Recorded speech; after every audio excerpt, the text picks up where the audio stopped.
9 তারিখ রোজা রাখবেন নাকি 8 তারিখ রোজা রাখবেন, এটা নিয়ে বাংলাদেশে কিন্তু প্রচণ্ড রকমের ভাই মতবিরোধ এবং ধাক্কাধাক্কি আছে। কারণ সৌদি আরবের সাথে মিল রাখলে আপনারা 10 তারিখ, মানে যেদিন এখানে 9 তারিখ সেদিন আপনারা কি করতে হবে, ঈদের নামাজ পড়তে হবে, 10 তারিখ ধরতে হবে।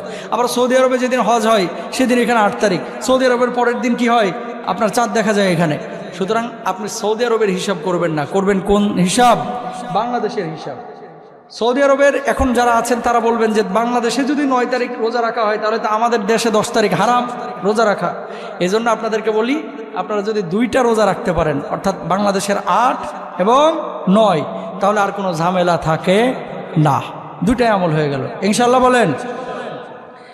এরপর আল্লাহর নবী বিশ্বনবী সাল্লাল্লাহু আলাইহি ওয়াসাল্লাম বলেছেন, জিলহজ্জের 9 তারিখ থেকে নিয়ে 13 তারিখ পর্যন্ত প্রত্যেক ওয়াক্ত নামাজের পরে তাকবীর বলার জন্য একবার তাকবীর বলাটা এটা আপনার উপর আবশ্যক। সবাই আমার সঙ্গে সঙ্গে বলেন, আল্লাহু আকবার, আল্লাহু আকবার, লা ইলাহা ইল্লাল্লাহ, আল্লাহু আকবার, আল্লাহু আকবার, ওয়ালিল্লাহি